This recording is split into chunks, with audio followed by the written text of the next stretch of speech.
નમસ્કાર. ગુજરાતી સાહિત્યની વાત નીકળે અને પન્નાલાલ પટેલની યાદ ન આવે એવું તો બને જ નહીં, ખરું ને?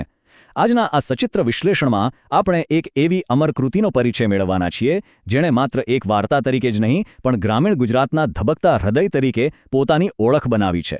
એ કૃતિ એટલે મળેલા જીવ. ચાલો પ્રેમ અને સમાજના જળબંધનો વચ્ચે રમાતી આ અત્યંત ભાવનાત્મક સફરમાં આપણે ઊંડા ઉતરીએ. આપણે ઘણીવાર સાંભળ્યું છે કે સાચો પ્રેમ હંમેશા જીતે છે, પણ શું ખરેખર વાસ્તવિકતામાં એવું હોય છે કે પછી આપણો સમાજ અને એના એ વર્ષો જૂના કડક નિયમો આખી કથા જ બદલી નાખે છે? આ એક એવો સવાલ છે જે આપણને ગ્રામીણ પરંપરાઓના મૂળિયાને સીધો પડકાર ફેંકતી એક હૃદયદ્રાવક વાર્તા તરફ દોરી જશે. તો ચાલો સૌથી પહેલા વાત કરીએ આ અદ્ભુત કૃતિ અને એના મહાન સર્જક પન્નાલાલ પટેલ વિશે. વર્ષ હતું 1941.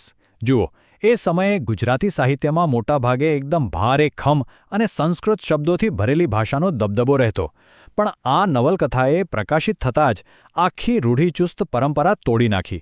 પન્નાલાલ પટેલે ઈશાન્ય ગુજરાતની એકદમ તળપદી, ગામડાની ધબકતી કાચી અને સાચી ભાષા એટલે કે પેલી માટીની સુગંધવાળી ભાષાને સીધી જ લોકોના હૃદય સુધી પહોંચાડી દીધી. અને એટલે જ આ નવલકથાને એક બહુ મોટો માઇલસ્ટોન માનવામાં આવે છે. પન્નાલાલ પટેલની ખૂબી જે હતી કે તેમણે એવા પાત્રો બનાવ્યા જે માત્ર કાગળ પર લખેલા શબ્દો નથી લાગતા. એ પાત્રો જીવે છે, શ્વાસ લે છે, આપણી જેમ જ ભૂલો કરે છે અને અસહ્ય પીડા પણ સહન કરે છે. આ એકદમ વાસ્તવિક માનવ મનોવિજ્ઞાન છે. હવે વાર્તામાં આગળ વધીએ, જ્યાં આપણા મુખ્ય પાત્રો કાનજી અને જીવીની પહેલી જ મુલાકાત થાય છે. જરા આંખો બંધ કરીને કલ્પના કરો. કાવડિયા ડુંગર પાસે એકદમ રંગબેરંગી જન્માષ્ટમીનો મેળો ભરાયો છે. ચારે બાજુ યુવાનોનો ઉત્સાહ છે, ચકડોળ ફરી રહ્યા છે. અને આ બધા કોલાહલની વચ્ચે કાનજી પહેલીવાર અત્યંત સુંદર જીવીને જુએ છે. બસ નજર એક થાય છે અને આસપાસનો આખો મેળો જાણે અદૃશ્ય થઈ જાય છે. એક જ ક્ષણમાં બંને એકબીજાને દિલ આપી બેસે છે. અહીં જ આ નવલકથાનું શીર્ષક મળેલા જીવ ખરા અર્થમાં સાર્થક થાય છે. આ કોઈ સામાન્ય શારીરિક આકર્ષણ નહોતું હો.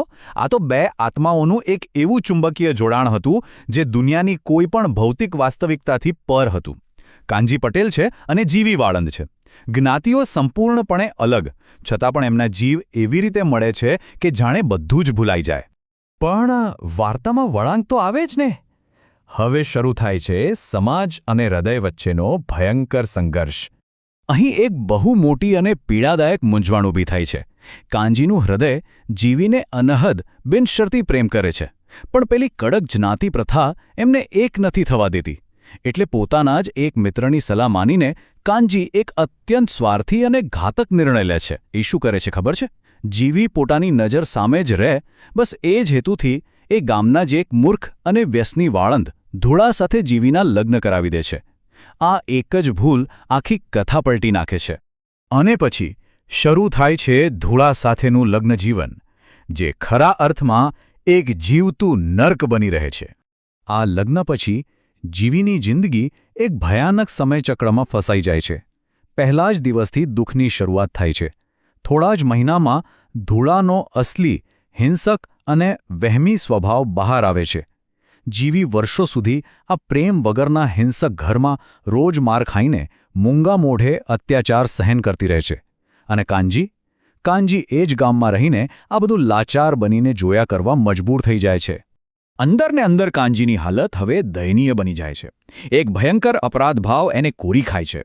એને સમજાય છે કે પોતાની નજર સામે રાખવાની એની એ અપરિપક્વ ઈચ્છાએ જ જીવીની આખી જિંદગી બરબાદ કરી નાખી છે.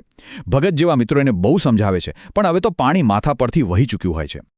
આખરે વાર્તા એના સૌથી કરુણ અંત અને સાચા પ્રેમની અંતિમ કસોટી પર પહોંચે છે. વાર્તામાં સૌથી મોટો આંચકો ત્યારે આવે છે જ્યારે અચાનક ધોળાનું મૃત્યુ થઈ જાય છે. અને પડ્યા પર પાટું તો ત્યારે વાગે છે જ્યારે ગામમાં એવી ભયાનક અફવા ફેલાય છે કે જીવીએ જેને ઝેર આપીને મારી નાખ્યો છે.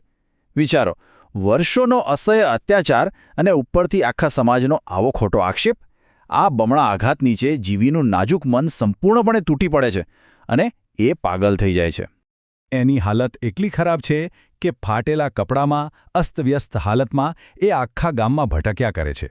અને એના હોઠ પર બસ એક જ વાક્યનું રટણ ચાલુ રહે છે: મેં ઝેર નથી આપ્યું, મેં ઝેર નથી આપ્યું. પન્નાલાલ પટેલે માનવ મનના તૂટી પડવાની આ જે પ્રક્રિયા વર્ણવી છે ને એ ખરેખર આપણા રૂવાંટા ઊભા કરી દે તેવી છે. પણ સાચા પ્રેમની ખરી તાકાત તો છેલ્લે દેખાય છે. એકદમ કાવ્યાત્મક ક્લાઇમેક્સમાં કાનજી આખરે જાગે છે. હવે એ સમાજના તમામ ડર, લોકોની શરમ અને જ્ઞાતિના બંધનોને ફગાવી દે છે. એ હિંમતભેર આગળ આવે છે અને આ પાગલ થઈ ચૂકેલી, શુદ્ધિ ખોઈ બેઠેલી જીવીનો હાથ પકડે છે. એનો ખુલ્લા દિલથી સ્વીકાર કરે છે અને એને પ્રેમ અને સાંત્વના આપવા માટે કાયમ માટે ગામ છોડીને ચાલી નીકળે છે. ચાલો હવે વાત કરીએ આ અમર કૃતિના સાહિત્યિક વારસા અને તેના અંતિમ નિષ્કર્ષ વિશે. જો આ કથા માત્ર કોઈ સાધારણ રોમાન્સ બિલકુલ નથી. આ તો માનવ મનોવિજ્ઞાનની ઊંડાઈ સમજાવતો એક માસ્ટર ક્લાસ છે. આમાં ઈશાન્યા પ્રદેશની તળપદી બોલીનો જે સુંદર ઉપયોગ થયો છે, સમાજની જળ રૂઢિઓ પર જે કઠોર પ્રહાર થયો છે અને શુદ્ધ પ્રેમનું જે અન્વેષણ છે, એ જ આને એક ક્લાસિક બનાવે છે. કાનજી અને જીવીની વાર્તા સાબિત કરે છે કે જ્યારે બે આત્માઓ સાચા અર્થમાં મળે છે ને, ત્યારે દુનિયાની કોઈ જ તાકાત એમને અલગ નથી કરી શકતી. પન્નાલાલ પટેલની આ અમર કૃતિ આપણને સમાજ અને માનવ હૃદયની અટપટી ગૂંચવણો વિશે ઊંડો વિચાર કરતા કરી દે છે. સાચો પ્રેમ કદાચ શારીરિક મર્યાદાઓ અને સામાજિક બંધનોથી પર હોય, પણ એક સવાલ આજે પણ કાયમ માટે રહી જાય છે. શું આપણો આ સમાજ ક્યારેય આવા નિસ્વાર્થ પ્રેમને સહજતાથી સ્વીકારવા માટે તૈયાર થશે ખરો? કે પછી પરંપરાઓના નામે હંમેશા નિર્દોષ આત્માઓને પીડા મળતી રહેશે? આ ખરેખર વિચારવા જેવો પ્રશ્ન છે. જો આજના આ સચિત્ર વિશ્લેષણ દ્વારા તમને આ મહાન કૃતિનો પરિચય ગમ્યો હોય તો મારી ચેનલ ગુજરાતી સાહિત્યને જરૂરથી સબસ્ક્રાઇબ કરવા વિનંતી અને આ વિડીયોને તમારા મિત્રો સાથે પણ શેર કરજો. ફરી મળીશું એક નવી કૃતિ સાથે.